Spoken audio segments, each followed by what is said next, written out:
After so many starting pitching injuries, can the Rangers keep on plugging holes? Talk about how they're going to do it and more on this of Locked On Rangers. Let's get into it.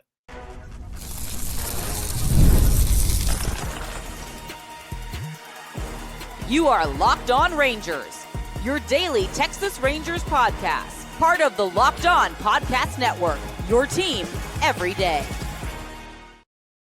You are locked onto the Texas Rangers, the first and best daily Rangers podcast. I'm Bryce Patrick, a cripplingly addicted Texas Rangers fan, covering the team for 12 seasons, including all 7 as the founder and host of this podcast. Thank y'all so much for making Locked On Rangers your first listen every single day. If you're not already, you can follow me on Twitter at Bryce Patrick. You can follow the show at Locked On Rangers. Hit subscribe on your favorite podcasting platform and on YouTube, where the best way you can help grow the show is to comment nearly any single thing below. Now, on today's show, I'm going to look at what the Rangers rotation is going to look like now with Tyler Mahle on the IL. I'm going to talk a little bit about what the best version of this rotation looks like, what it would look like if everyone was healthy, a couple of prospect looks, and take a peek at this series against the Kansas City Royals. Now, the Rangers rotation has been the story of this year. Well, if you're looking for a positive story, that has been the story of the year. The Rangers have had 3 incredible starting pitchers in Jacob deGrom, in Tyler Mahle, in Nathan Eovaldi. Now, 2 of those 3 are on the IL. The other guys who have been in this rotation have been good to better than expected. Patrick Corbin has been a solid every 5th day starter coming in there and giving the Rangers a chance to win. Jack Leiter has had some moments of brilliance. He's had some rough starts, but overall, he's been consistently giving the Rangers a chance to win. Rocker has had some really ugly starts, but his most recent start was just a really gritty, gutty battle. He's also had some really good starts mixed in there as well. But as it currently stands, the Rangers only have 4 guys in their rotation. Now, part of the reason why Tyler Mahle went on the IL was to give the Rangers an option to bring Kumar Rocker back. Because once you've been optioned to the minor leagues, I believe it's about 2 weeks, maybe 15 days, maybe it's 3 weeks, but it's longer than it had been for Kumar Rocker to be able to be called back up to the big leagues. If you're optioned, you have to stay there unless it's corresponding to an injury move. Now, the Rangers placed Tyler Mahle on the IL, like 15-day IL with shoulder soreness.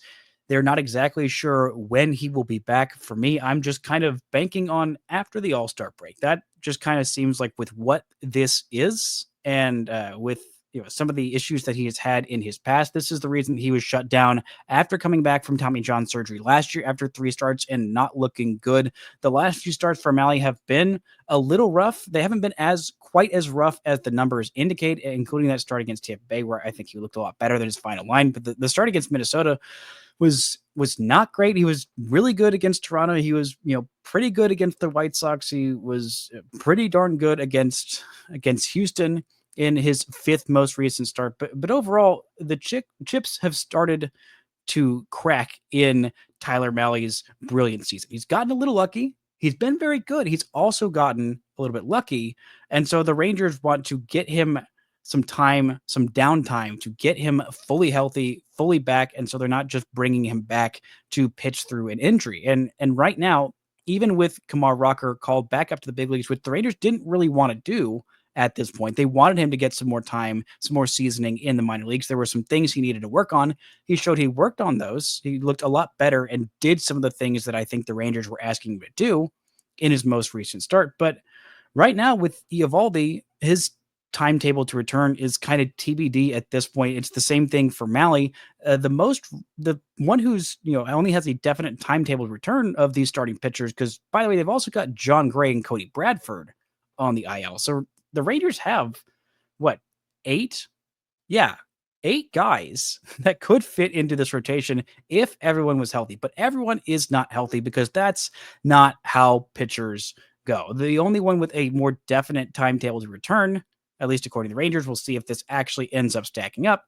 But Cody Bradford, they said, would be back around 5 innings, at least built up to 5 innings around the 4th of July. So take the 4th of July, that's 14 starts away. That's 14 games away. 14 games in between. Now there's also 2 off days. So the Rangers, they've got some options for how to stack it up. And starting with this series against the Royals, right now, the only listed starter is Jack Leiter in the first game of this series. I'm not sure if Patrick Corbin, I would assume Patrick Corbin would start either that either the next game, the second game, or the third game of this series, I'm thinking that Jacob deGrom would probably start.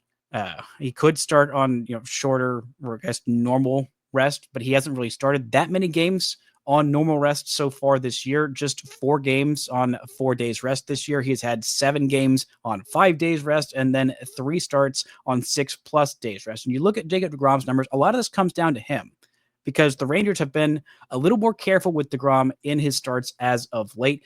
There haven't been that many starts, just 4 of his 13 starts so far where he has thrown 90 or more pitches. He has thrown at most 82 pitches in his 4 most recent starts. He threw 90 plus in 3 consecutive starts. And a couple of those were on just 4 days rest. He threw 90 pitches against Detroit, only went 5 innings there, looked really good outside of the 2 homers he gave up. He threw 96 pitches in 8 innings against Houston. He threw 103 pitches, a season high in 7 innings of 2-run ball against the Yankees, where he looked mostly very, very, very freaking good.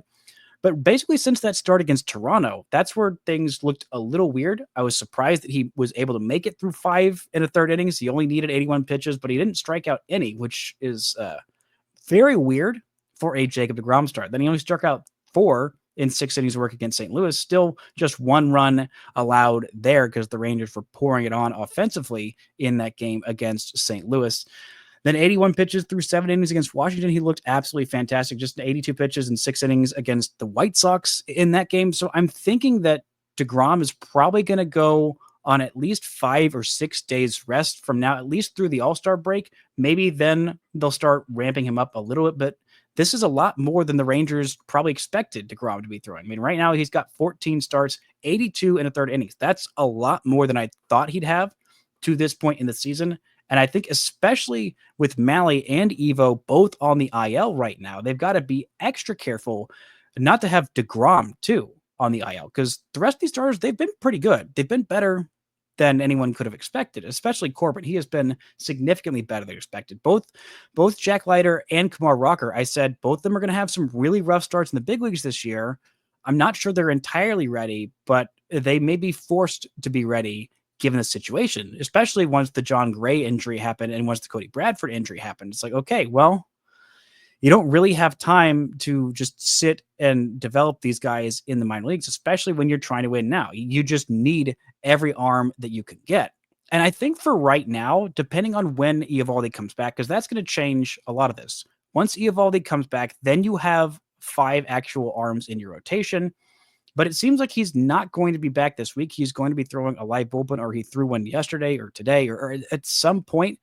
But I don't think that Eovaldi is going to be back at some point in this series against Kansas City. I could be wrong. I would love to be wrong, but I'm not sure that's going to happen. So if it's not then maybe it's that game against the Pirates, that final game of the series, because I'm assuming it would be deGrom on that Friday game and then Rocker on that Saturday game in Pittsburgh. And then they've got 3 games against the Orioles in Baltimore before they have a day off. So maybe that ends up being the case. And then you could just go with that 5-man rotation. And then if Cody Bradford is back when the Rangers expect him to and being able to throw 5 innings, that would be against that series in San Diego against the Padres in the middle of a 10 games in 10-day stretch before the All-Star break. Maybe that's when they send Kumar Rocker back down, and maybe you get Mahle back after the All-Star break and you kind of reassess from there. But I think for right now, at least for this turn through the rotation, maybe there'll need to be 2 turns through the rotation, depending on when Eovaldi is coming back. But I think somebody else needs to come up. They can't just keep doing these bullpen starts. It's really, really taxing on the bullpen, and they did a great job. They did a great job in basically all of these bullpen games. The Rangers have done what? Well, is only thankfully 2 bullpen games in the span of about a week. One on Friday, one on Sunday. Initially, this most recent Sunday was supposed to be a bullpen game, but the Rangers just said we need somebody come in and eat some innings. And Rocker, unfortunately, dealing with those cramps, was still able to give them 5 shutout innings of baseball, but they would have definitely preferred, 6, or if he could give them 7, that would have been great. But with what he was battling through, I don't think that was going to be possible. There are some options, though, not on the 40-man roster, and one guy who's not on the 40-man roster who I think could eat up a couple of starts, and who knows if he stick around after that. Talk about who that is and why right after this. This show is brought to you by Supply House. Get the supplies you need from the site that's made from the skilled trades. Supply House. Whether you're in plumbing, HVAC, or electrical work, Supply House is the reliable way to order products online. Their easy-use website is packed with helpful resources and the latest product info to help you get the job done right. Plus, with a complete inventory of over 200,000 parts from 400 plus top brands, you'll find exactly what you need delivered fast from coast to coast. Need help with an order? Supply House offers expert support and industry-leading service, so you'll always talk to a real person. And for the trade pros looking for an extra edge, their free Trade Master program offers exclusive perks like dedicated phone lines, free shipping, and discounts on every order. So join the Trade Master program today at supplyhouse.com/TM and start ordering plumbing, HVAC, and electrical supplies with just a few clicks. Plus, use promo code SH5 for 5% off your first order. That's supplyhouse.com. Shout out to everybody for getting Locked On Rangers, your first listen every single day. On tomorrow, she'll be back and talking about this Jack Leiter start. Hopefully, the Rangers continuing their winning ways, winning even more series in a row. But the best version of this rotation, let's look at that. Actually, just kidding. I had a tease about who is going to make that start, who is going to fill in. The Rangers have a couple options. On the 40-man roster, there's not as many options, especially with Gerson Garabito being released to go pursue professional opportunities in Korea.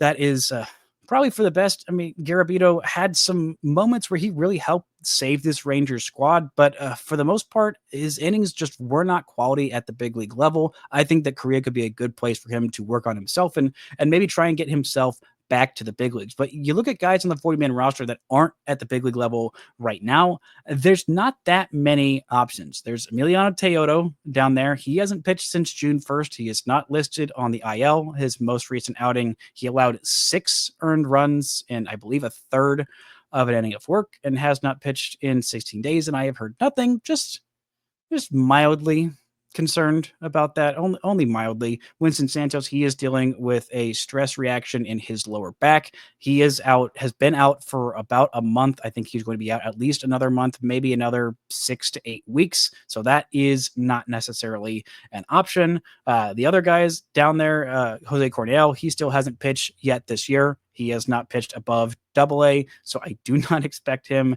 to be pitching in the majors. Mark Church, not a starting pitcher, not really an option for that. Luis Carvalho has pitched very well in the minors. I don't think he's going to come up and even be an opener. I'm surprised he isn't this Rangers bullpen right now because of how well he's pitched in AAA.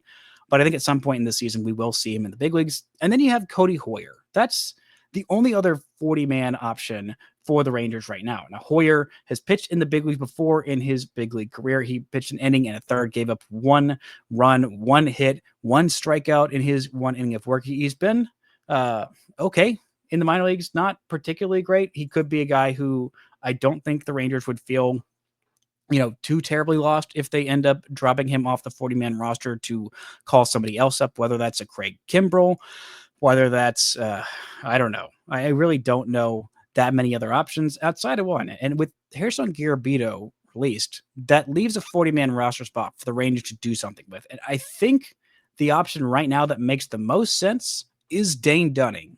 It's not an incredibly encouraging option. He has had he has had a time in the big leagues for the Rangers, just 3 innings pitched in his 1 outing of work, finishing off that game, getting the 3-out save and making it a little closer than it needed to be in a game that should have been a blowout against the A's. And his start right after that, when he went back down to the minor, his first outing back in the minor leagues after that outing was an inning and 2/3, 7 hits, 7 runs allowed. 6 of those 7 hits were extra base hits against the El Paso Chihuahuas. But you look at his 3 most recent outings, his 3 most recent starts, and he has not allowed an earned run in that span.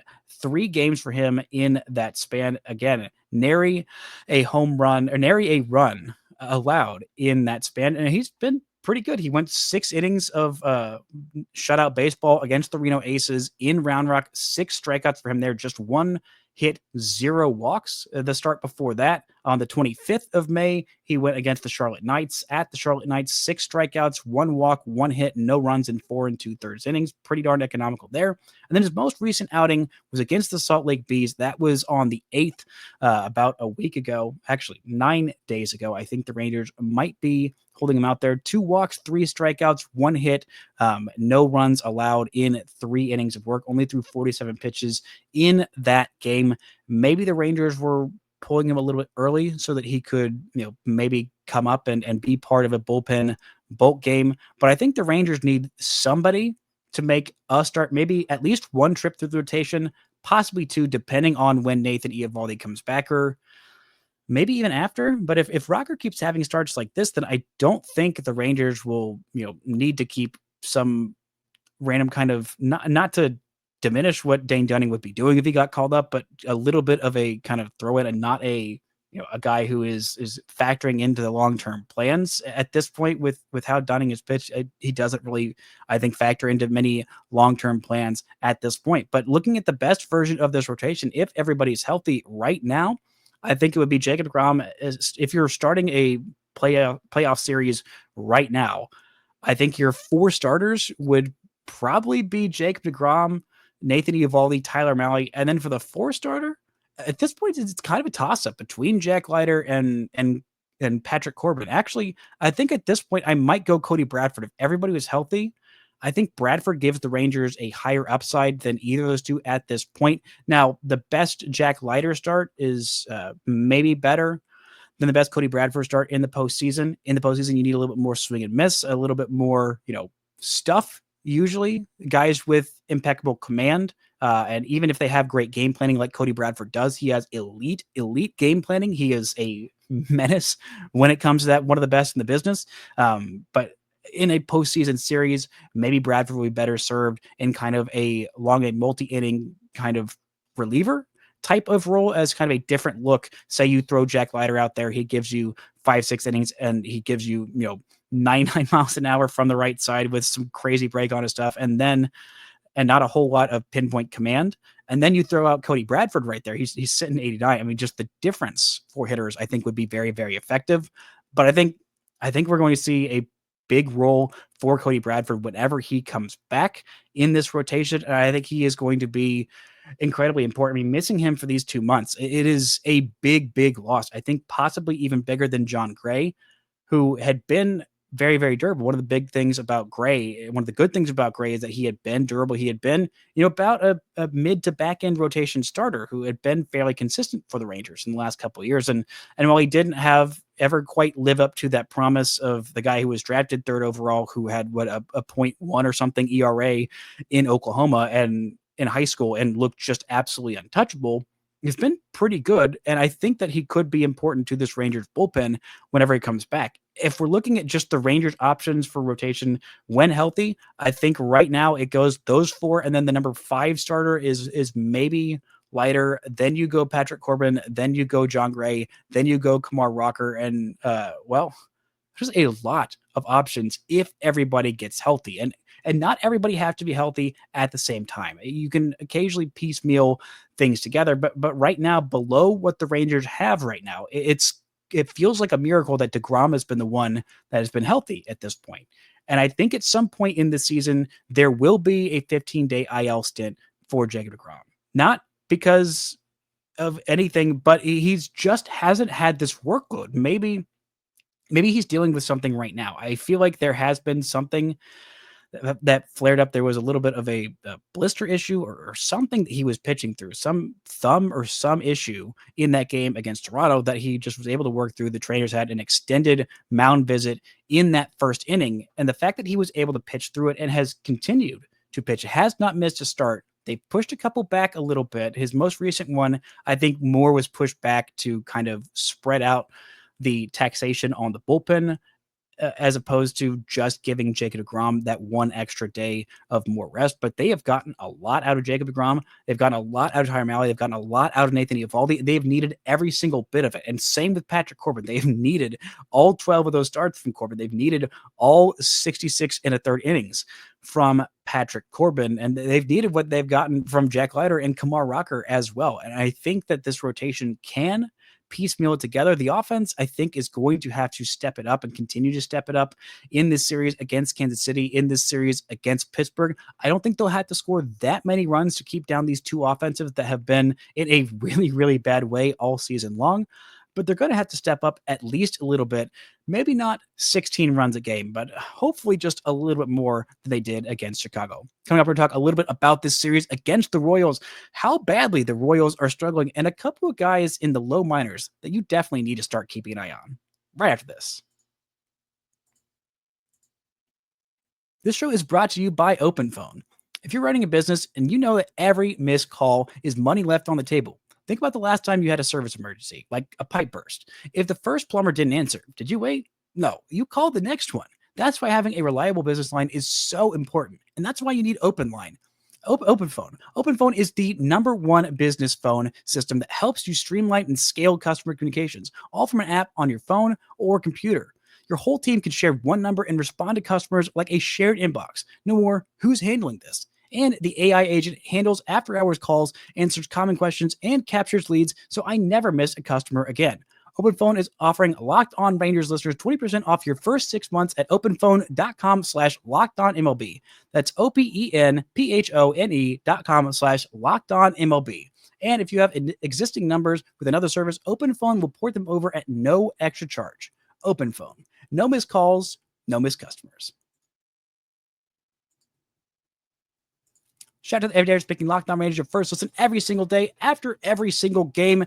Jeff is with you for the Locked On Rangers postcast, coming to you after all 162 live reaction to every single game in your Locked On Rangers podcast feeds and on YouTube, wherever you get your podcasts. Now, the Rangers have had some promotions in the minor leagues. So I want to talk about David Davalillo, who has been one of the, fringe top 30 guys in the Rangers system this season, but he has been one of the most impressive guys in the Rangers system so far this season. He has been very, very good for the high A Spartanburgers, and now he is coming to the Double A Frisco Rough Riders. I am so excited to see this kid in person at some point this year. Davalillo has been a guy who he doesn't have incredible stuff, but this year he has been exceptional, truly exceptional. 22 starts. The 22-year-old has had 11 starts, a 2.12 ERA, 51 innings for the Hub City Spartanburgers. Last year, he pitched 110 and a third innings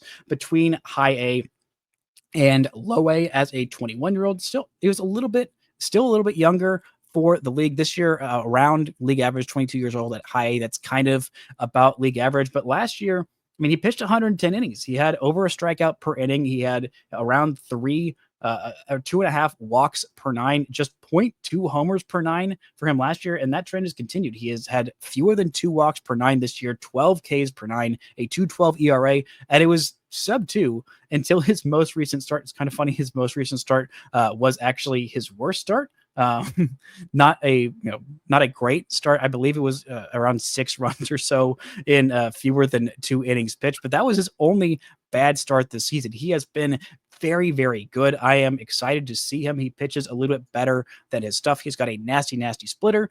He has made every single start this season so far on Fridays. So I'm assuming that his debut in Frisco will come on Friday. That will be in Frisco. So if you want to go check that out and see the Frisco Rough Riders in person, I am very excited to see this. I may or may not be there for his first start in Double A, but I know I will see him at some point this year. Other news on the farm: Malcolm Moore, the Rangers' first-round pick from 2024, has come back, made his first rehab appearance. He has been out for a little over 9 weeks with a broken thumb. He was off to a great start in his first 9 games for the Hub City Spartanburgers. He broke his thumb and he was supposed to be out for 6 to 8 weeks. He just started a rehab stint yesterday, playing a game for the Arizona Complex League. He went 1 for 3 with a walk and a couple of strikeouts, also had an RBI. He did not catch in that game. That will come a little bit later on.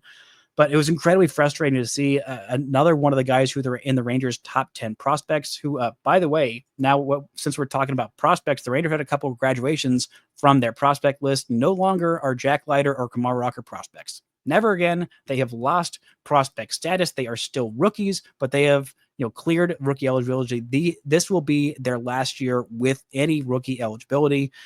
So they are no longer considered prospects. So right now on MLB Pipeline, Malcolm Moore is listed as the Rangers' number 2 prospect. I'm excited to see him get back up. And one guy who just started his minor league career and has been off to an absolutely torrid start. Now, again, this is the lowest level of baseball. This is 8 games of plate appearances, but I wanted to shout out Eloy Rodriguez, who the Rangers signed this year. He has played a little bit of both infield and outfield. I thought that he was only going to play corners, but this year he has played all of his games either at DH, at center field, or at second base. 3 games at second base, 3 games at center field, 2 games at DH, and through 43 plate appearances so far in the Dominican Summer League for the Rangers Red Team at 17 years old. So still very, very young for the level. He is hitting .378 with a .465 on base, .676 slugging percentage, an .1141 OPS, 3 dingers, 2 doubles, and 16 RBIs in 8 games. He has been a run-driving machine with twice as many walks as he has strikeouts. 6 walks to just 3 strikeouts and a couple of stolen bases. Now, it's still very early in his career, and the talent discrepancy, the level of talent is very varied at that young of a level, at that low of a level. But I just want to give a shout out to Eloy Rodriguez for having an incredible first 8 games of his professional tenure. Another guy who has had a great start to his minor league career is David Fitzgerald. That's not Fitzgerald, all one word. That is Fitz-Gerald, who the Rangers drafted out of Stoneman Douglas High School in Parkland, Florida. He has been exceptional and a lot more powerful than the Rangers expected to start his career. He is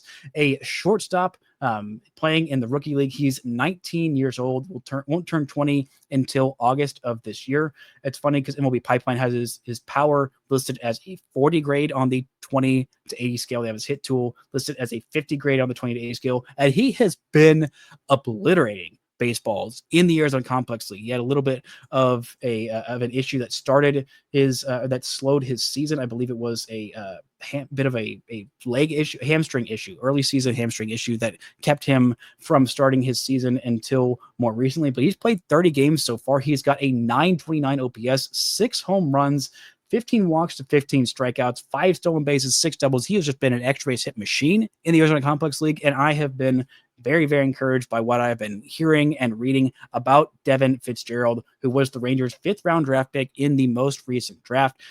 Very excited to see what his future holds. It seems like he might end up playing more at second base than at shortstop long term because of his arm. But we'll see. If you hit like that, you can play wherever you want if you keep putting up numbers like that at such a young level. Now, one last thing I wanted to look at before we end this podcast is the series against the Kansas City Royals.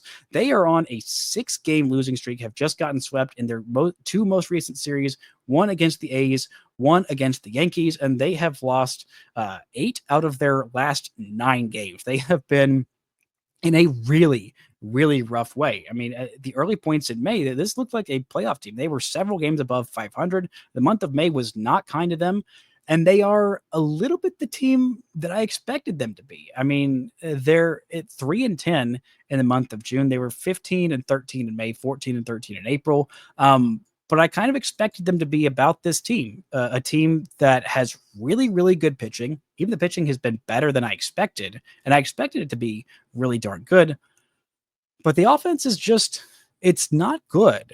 it's actually quite bad. And you think the Rangers offense is bad. I mean, look at this, go look at this baseball reference page and see how bad the offense has been in general. There have been basically 3 good hitters on this Royals team. Bobby Witt Jr., who has merely been pretty good, not all world unbelievably good like he was last year. There's been Vinny Pasquantino, the first baseman, who struggled a little bit to start the season, but he has caught fire as of late. Michael Garcia, who was an offensive kind of, not really a particularly big factor last year. I mean, he was a menace on the base pass. He played pretty good defense at third base, but he wasn't anywhere near what he's been this year. This year, he's hitting over 300. His on base is 370. I mean, his OPS plus is 137. He has been very, very good offensively, but the rest of this lineup, it's just a lot of really bad bats. I mean, Hunter Renfroe has been pretty awful offensively this year. Kevin Biggio has been pretty awful offensively this year. Jonathan India, who they traded a pretty darn good pitcher for to the Cincinnati Reds, has been meh, aggressively meh this year. A 666 OPS, which is not what they were hoping for at the top of this lineup. I mean, you look all the way up and down this line, there are a lot of hitters with OPS is below 600 or below. Most of them are below 700. They called up Jack Caglione, a guy who they drafted, I believe, last year or the year before out of the University of Florida, who hit, I believe a combined, he had over 30 home runs in his last year before he was drafted. He had over 25 home runs in the year before that he was drafted. He hasn't hit his first home run at the big league level. He's been scorching the ball. He swings at a lot of pitches. He makes contact with a lot of pitches. He doesn't strike out as much as you would think for a guy who is swinging at quite literally everything. 1 walk in his first 48 plate appearances kind of tells you a little bit of who that player is, but he's also got just the most power of anybody on this Royals team, probably the most raw power of anybody between these two lineups. I mean, when he hits the ball, it is incredible, but their starting rotation has been exceptional so far this year. That's even with injuries and underperformance from Cole Reagans, who has 14 Ks per 9 and a 5.18 ERA. The Rangers won't see him this series. He is on the 15-day IL. They will see Chris Bubich, however, who has a sub-2 ERA as a lefty, who you may remember that last game that the Rangers played before the season started in Arlington, and you saw Chris Bubich just absolutely blowing Rangers hitters away. And I was like, who is this guy? What is happening here? He has been phenomenal. We'll see probably old friend Michael Lorenzen we won't see him in this series. We'll see Seth Lugo, who's been very good. We'll see Bubich in the second game of this series. We'll see Michael Wacha in the third game of this series. This is going to be a battle between 2 very, very good pitching staffs and 2 offensive that have underperform. The Rangers offense should just be able to scrape by enough. Honestly, 3 runs a game, which the Rangers scored in this series against the White Sox, probably would be enough to win the next 6 games. If the Rangers score 3 runs or more in every game in this series and every game against the Pirates this weekend, they'll probably win at least 5 of 6. They might end up winning all 6 with how truly awful this offense for the Royals and the Pirates later on has been. But this is going to be another series to keep the Rangers keeping that momentum. They've won 7 out of the last 10 games. They need to take advantage of a struggling offense. They need good pitching performances from Jack Leiter, from whoever starting in game 2 and 3 of this series, and hopefully some long starts to keep a little bit of that pressure off the bullpen. I don't know who's going to end up starting in the second or third games of this series. Hopefully we'll get a Patrick Corbin start, and maybe we'll see Dane Dunning. Who knows? Maybe we'll end up seeing Nathan Eovaldi at some point in this series, or maybe they'll put Jacob deGrom in on just 5 days rest. I probably doubt it, but either way, this is a chance for the Rangers to keep that momentum up and just keep on winning baseball games and trying to claw their way back into this AL West race. That's going to do it for today's show. Thank you all so much for listening and subscribing, and until next time, don't forget to enjoy baseball.